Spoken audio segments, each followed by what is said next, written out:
All right, everybody, we are live. It is the Working Fans Podcast. I'm the man they call Dave. Today, we got a third generation star. This guy's grandfather was a promoter. His father was a wrestler slash promoter, college athlete. You've probably seen him now, though, on NWA Power, Mr. AJ Kazana. How are you, sir? Doing fantastic. Enjoying this nice, mild East Tennessee weather today. Dude, I mean, it's a big weekend. We'll get into that a little bit later. NWA 74. But a lot of times we get people on here, and it's, of course, how did you break into the business? What was your fandom like? But yours is so unique because you grew up in the business, and you grew up with a grandfather, who was basically in like a golden age of like Tennessee wrestling and stuff like that. So what was kind of like that? What was it like growing up in a wrestling family? Well, actually, so it was my great grandfather. So it goes back even further. Technically, I could be a fourth generation worker, wrestler. My grandmother took tickets.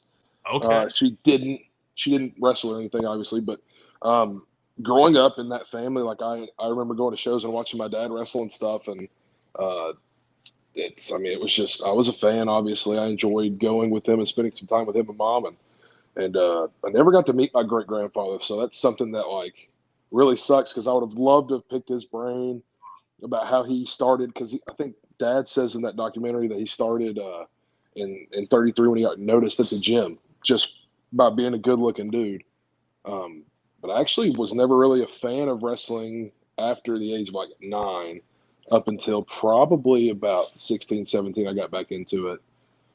Never had the intentions to wrestle or anything, believe it or not.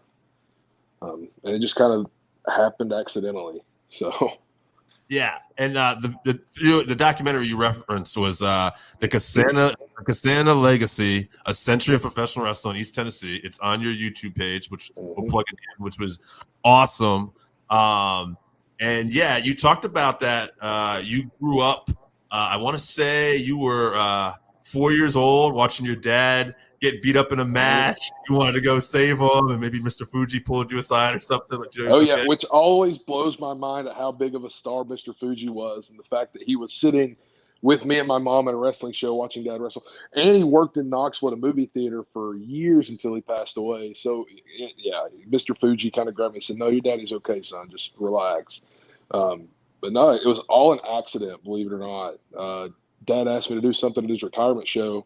Me and my brother got into it, and it kind of just I got bit by the bug when the adrenaline and the excitement. And I think I said this in that documentary. I say this to everybody that asks: is the excitement of walking through the curtain for a match, especially a big match, a big moment, is as exciting, if not more exciting, than running through the Power T was at Tennessee in front of 96,000 people. Wow. So now, being a college athlete, performing on such a big stage like that too, though, did you feel like that helped you with your transition, being out there in front of people? absolutely not, because I didn't have the opportunity to play at UT due to some injuries that kind of just, you know, plagued me. And I was like, nah, maybe football's not it. So actually, I don't, yeah, no, playing football I think it helped with the training. Yeah. It helped with because the desire to be great and to be the best that I can be, even if on a scale of 1 to 10, the best that I can actually be is only like a 5, then I'm going to push my limits till I get there.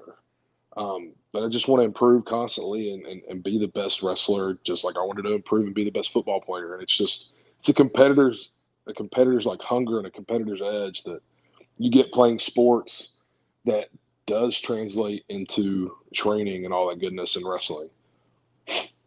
Now, you said you didn't get to meet your great grandfather, but what about your grandfather? How was your relationship with your grandfather growing up? He passed away when I was 9, and then my other one passed away more recently. It's been 4 or 5 years now. But I mean, both of them were incredible. My dad's dad, never got to watch me play football at a high level.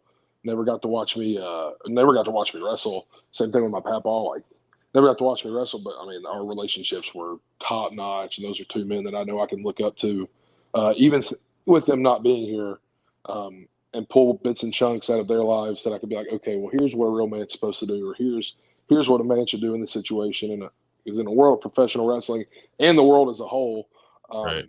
you're always going to be faced with situations that you may not want to be in, and having really good men like my grandfathers and a lot of my uncles and my dad, like it's a lot easier to face the world and to face challenges in business and relationships and worldly stuff with those male role models in your life. Absolutely. Yeah. I mean, I think that's a life lesson, right? Anybody, having good people around you in general is only going to help you out. Well, I'm a big proponent of surrounding yourself with the people that have similar goals as you. So again, like we were talking beforehand, like my roommate's Gustavo Aguilar. We both want to be the best professional wrestlers in the world. So we're pushing each other daily, working out, all that good stuff to be the best that we both can be. Silas Mason, Devin Dixon, like Plunkett, like all these guys that I surround myself with, Fable Jake, like the guys that are in my inner circle, if you will, like we all want to be the greatest professional wrestlers that we can be. And I'm a huge proponent of like just surrounding yourselves with people that want to help elevate you and that understand the drive and the hunger that you have for it. What's interesting too is that we're at a time period in wrestling in general right now where it's granted when you talk about the WWE, they were always the entertainment, right? And other wrestling, there's always going to be an entertainment aspect of pro wrestling. But now more than ever, it seems like, especially with the NWA, but even on a stale WWE with a guy like Hunter in charge there, it seems like pro wrestling is becoming like the marquee again for everybody. And this seems like a great opportunity and a great time if you're hungry to make it in this. Be tough with the WWE's NIL deal, but I do believe that if you separate yourself, and I've told people this, like I don't think I've got a future with the WWE immediately. Obviously, of course, that's I think the goal. They're the New York Yankees of professional wrestling, but the deal that they've got, they're wanting to bring in these Division I athletes that are fresh out of college, all that good stuff. Like I get it, I can't blame them. They're some of the best athletes in the world, and it'd be dumb to not try to get them to come be professional wrestlers where they can actually, elevate the game even more. But I think in the grand scheme of things, you're going to have tons of guys, and like a lot of us in the NWA, that have paid some dues on the indie scene, that are continually paying dues out in the independent wrestling world. That Billy Corgan and Pat Kenny and all these guys gave us an opportunity to go step into a ring in front of a national audience, international audience, if you will, because I know there's a lot of international fans. But it gave us an opportunity, and I would venture to say that in the grand scheme of things, I know for me especially, like that's not going to be forgotten. Yeah. Like if the day comes where I become some international superstar, like the NWA is home. The NWA is where I feel like I fit in, and the locker room, especially in the family environment, makes it hard to ever contemplate leaving. And I mean, it's great to be a part of something on the ground up too and build it. And obviously, you guys do have a hell of a guy there running it with Billy Corgan, who's been successful in different walks of life with his music, but is also passionate about the wrestling business. He loves wrestling. I never would have guessed how much he loved wrestling, ever. And his love for wrestling is on the level of an actual like guy that's doing it. Like we all do this because we love it. If you don't, then you're extra crazy because it's not good for your body. But like we all do this because we enjoy it, and he just, through his love for it, is insane. And it's really fun. Like he gave some speech at Always Ready about like how when you're in a locker room at halftime of a football game or something, and coach is giving you your halftime pep talk, your pregame speech. He gave one of those types of speeches that just like I watched it and I bought in. I was like, okay, this guy like wants professional wrestling to be professional wrestling and not sports entertainment. Right. He wants it to be as real as possible, where people, even though they might think they know, they're still questioning. And that's how I want to be. Like I want to be that kind of guy that like you may think you know, but AJ Kazana might actually be hurting this dude. So, I mean, I think that's one of the things the NWA does well. I said it before. Nick Aldis, especially at the time when he was champion, and Trevor Murdoch too now, but Nick Aldis was given that big fight feel when I feel like the NWA especially broke out before COVID and stuff. It was like that. It felt like you were watching a heavyweight championship boxing match or a UFC title fight. Like it felt big. And Trevor comes off about as legit as can be. Okay, yeah. So my favorite kind of, I guess, I don't know if it's just like comparisons. If we're comparing champions, if we're talking about people who are going to be your top guy, Trevor Murdoch walks into a bar or a back alley and meets Roman Reigns or meets, I don't even know who AEW's champion is at the time. Josh Allen. Yeah, Josh would give him a hard time because Josh is a super athlete. But, I mean, in a street fight, I can't imagine Trevor Murdoch loses to many people in the world. That's one tough son of a bitch. And I don't obviously, no offense to, his mother, because I know she's a nice lady, but like that guy is extra tough. Like he's tougher than a $2 steak, but like, and the realism of him being the champion. Nick Aldis is the same way. Like if I walked across Nick Aldis in a bar, probably not trying to pick a fight with him. Now I would because I'm massive, but that's besides the point. Like he's just a big, like he's believable as a champion. But when you've got, and I give one of my buddies a hard time about this because he's a heavyweight champion somewhere. I'm like, dude, you're 185 pounds. You're not a heavyweight. Like, but yeah, so believability is huge, and I think the NWA is top notch believable when it comes to professional wrestling and people that can actually hurt you outside of pro wrestling. Yeah, so, absolutely. Yeah. We were talking before. Billy Corgan said in our recent interview, and we were talking before, like you guys probably have the biggest roster right now, at least in North America, that I can think of too, of just like big time, athletes, big time, tough looking wrestlers. The main event for NWA 74 this weekend, Trevor Murdoch and Tyrus, both about 6'7". Both men make me feel small. like that's in the locker room of giants. Like I feel tiny compared to a lot of those guys, and I'm every bit of 6'2", 300 pounds, and I'm not a small guy by any means. But those guys are just that roster is massive. Even and we were talking even on the women's side, it's not small. Like there's some like tall, athletic, thick women that look like they could rip your freaking head off. Yeah, nobody's picking a fight with Camille either. No, and even Kinsey, we were talking about Kinsey Page. Kinsey's not the biggest in the world, but that dude, she's a bad chick. Yeah, I've seen her on the angry side a couple times, and that's not one woman I would mess with. But some people are dumb enough to try. Now you broke in with you were trained by Dr. Tom Pritchard and his school in Jacobs. What was that like for you? Well, Tom Pritchard's the greatest trainer in the world, bar none. Nobody can compete with what Tom Pritchard can do with talent. I always tell him that I think he's at least top 3 because he hates getting put over. But man, like I look at a lot of training schools and I look at a lot of guys that are coming out of these training schools, and then I look at JPWA and see the guys like me and I'm trying to like Silas. There's a couple other like Hunter Drake, Tyler Franks, a couple of these other guys that are on the indie scene. Like even Gustavo, like we were talking, Gustavo when he moved up here from Miami, went and saw Dr. Tom and like it elevated him. I mean, 5 steps. Tom Pritchard's method of training is incredible. It's tough. It's hard. Fortunately, we're in a ring that can bounce and that doesn't tear you up. Like I was saying in the documentary, my dad trained in the backyard, taking suplexes and body slams on the ground, then went to a ring that had a stump in it.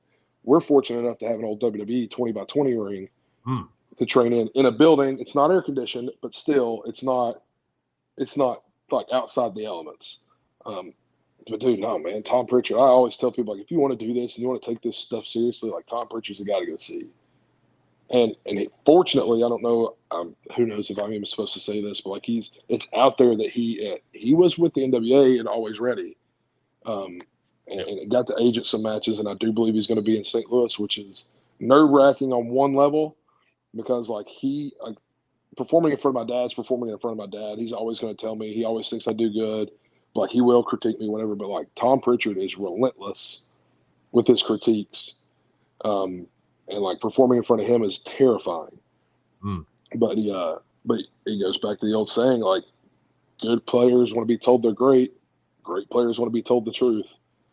So Yeah. the fact that he wants to tell me the truth, and I love the fact that he does tell me the truth. Like, hey man, that was the drizzling donkey turd. Like, you need to. Needs a big thing. Blah blah. And then, yeah, but JPWA is the place to go. Like, we elevated ourselves so quickly. There were so many of us that started. Like, I only started in 2020. I got done training in August of 2020, and the fact of where I'm at, and I've talked with some of my other friends that have been around for 7 to 10 years. It's like, and where I'm at, it's insane to me. Just how far is like the level. I'm gonna keep rambling, but the level like that we're at, like with the NWA, and like just the level of performing in the ring, and the stuff that we do and the way we do it and all this stuff. It's built on the foundations of professional wrestling, the stuff that never goes out of style. And Tom's the greatest at training that specifically, and then also helping you pinpoint, a certain, character flaw that you've got, or pinpointing that certain character that you can be, and how to tweak certain moves and all that stuff. So he's the greatest, dude. I could talk about Tom Pritchard all day. I'd take a bullet for that man. So Now, I'm curious, is there you started off in 2020, COVID, and some people, it's a great negative, but I mean, at the same time, I've talked to people like a guy who wrote a book around that time, and his book ended up being so much better because he had all this time now to really concentrate on different things and work on those things. Did you find that similar, or was it tough because it's hard to get work, or were you able to really, turn a negative into a positive, focus on things? What was that time period like? Dude, it was weird. Like, training was weird, wearing masks while training, being super cautious about what we were doing because it was all still new. Right. And just because we didn't want to miss out on 2 weeks of training. If one person got it, we would have had to close the school for 2 weeks. So we were all real careful about going out and doing anything or going to eat. I mean, realistically, man, like after we graduated, we were blessed to graduate and in person at show up here in Sevierville. Blessed to have like a battle royal up here, like after everything started calming down, and man, like it. I mean, I enjoyed COVID because of like at work when I was working at a credit union at the time. Like I got to kind of like engulf myself in wrestling and football at the time because I coach football as well. So I got to engulf myself in those things, and I just felt like I got significantly better mentally, especially at both of those things because of how much time I was putting forth to it. Finding work actually wasn't that hard for wrestling. I was in a tag team, and we were going everywhere. My tag team partner got us booked. We were booked 2-3 days a week, traveling from Knoxville to North Carolina, to Kentucky, West Virginia, Georgia. Like, we were all over the place, and like wrestling just as much as possible so I could figure out how to not be terrible in the ring. Like in my first year, I had over 200 matches. So it was a ton. During COVID area, that's crazy. So that you were busy, right? Right, yeah, all over the place. That's incredible. What are some of the things? Curious, because I see you and I talk to you, and I mean this. This is important. You come off very authentic. Like, you are who you are. So when we talk about a little bit of that entertainment aspect too, when you're working on like who you want to present as a character, promote yourself, do you look for different things, like maybe in the past at some older wrestling stuff? Do you look at stuff going on, or do you look at stuff maybe even outside of wrestling sometimes? As far as like my character, dude, I'm authentic. I want to be the most authentic professional wrestler in the world. Size, the strength, the speed, the actual wrestling ability is all great. I do pick up a lot from like older tapes. There's an app on Roku called Rasslin, Rasslin, and like when I'm bored, I'll sit at home. Gustavo hates it, but I'll sit at home. I'll just flip it on, and it'll just play loops of like old wrestling, and you don't get to pick. You just watch. So it could be Japanese women's wrestling from the early 2000s. It could be a match for a while. It was like 1950s, like when they first started televising this stuff. Like matches from New York where the announcer has no idea what's going on. I take a lot of influence from the '80s, especially, you know, the Four Horsemen, the Stan Hansens, the DiBiase's, the Dr. Deaths, the Freebirds are great. I love the Freebirds. Just those guys in a time period where, like, you didn't play professional wrestler, you were a professional wrestler. And I know, Silas, we talk about this all the time. It's like, in a world right now where people are cosplaying and they're dressing up and they want to play pro wrestler, like, they get to go home and take off their pro wrestling hat. They get to go home and take off their face paint. They get to take off their boots at the end of the day. But, like, I'm me everywhere I go. When my real job, I'm me. I'm the same guy that AJ Kazana is in the ring. When I'm cutting a promo, when we're on interviews here, we were talking beforehand. Like, I don't know any different. And an authenticity is what sells. Like, let me sell myself as an authentic, because that way I don't have to put on a front all the time. I'd rather just be me. So, like, in a world where people want to cosplay pro wrestlers, I am a pro wrestler.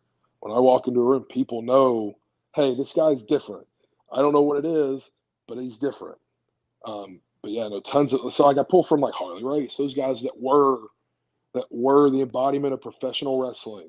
Like, when they walk into a room, you knew something was up. This guy's weird. This guy's different. But as far as, like, outside of it, some things I do pull. So, you know, pull a little bit from, like, Yellowstone, like the country gentleman thing that we're doing. I am country, so that does help. But Right. like, I'm not that country, you know what I mean? So I'm trying to see if there's anything with, like, the ranching, the Western stuff, and trying to pull some stuff out of there just to see if there's anything. Because I'm more, you know, East Tennessee, Southern wrestling country, not let me go ride on the back of a horse and wrangle cattle for my whole entire life, you know. So I pull a little bit here and there, but I mean, I just, above all else, like, I just want to be me. I just Yeah. want to be authentic. So, like, I pull from my life. I pull from my experiences. I pull from what I see daily, what I hear daily, and just go with it.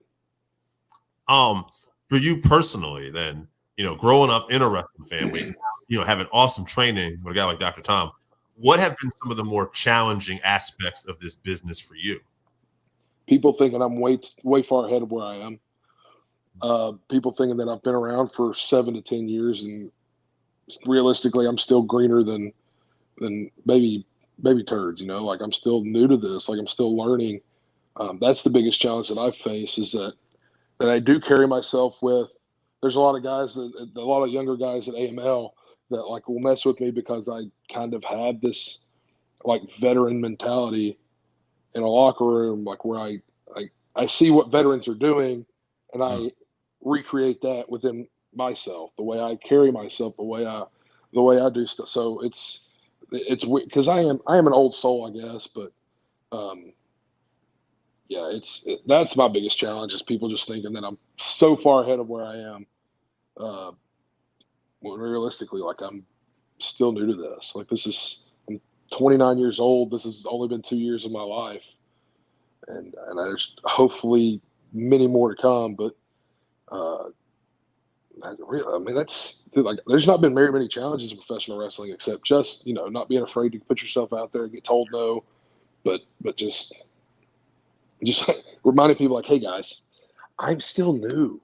Like, give me a chance to learn and grow with you. Don't assume that I am the guy that can go put your trainee, you know, through a good match, because I can't. Not yet. Maybe eventually, you know, but I'm getting better. So there's only one way to go, and that's up. Damn right, man. What's it been like now? I mean, we talked about this a little bit, but maybe a little more detail. Like, just being at the NWA, like, on a personal level, what's that like for you right now? It's incredible.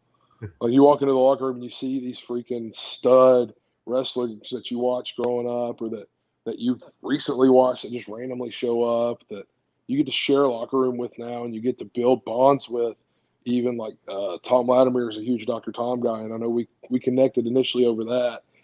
Tyrus loves Tom. Trevor, like, loves Tom, and they can see Tom's training in the guys that are from JPWA, the guys and girls, and that's an easy in with them. But just because you're a Tom guy doesn't mean that they're going to like you, Right. because you could go out there and just be absolutely just an absolutely terrible person, not even just bad in the ring. Like, you can just be just a terrible person. So like getting to spend time with those guys and them being willing to help us, that's a big one. And they're willing to watch your matches. They're willing to critique things. They're willing to explain to you and talk to you their opinions over whatever 3 days that you're with them. So it's an incredible experience, and it's like a family locker room. I said it again. We go back to that documentary. Like, Dad's show, Joe Kazana Promotions, like, our locker room, I want to rival that locker room where, like, you walk in, your family. If you've got heat with somebody outside of it, no, you don't. Not here.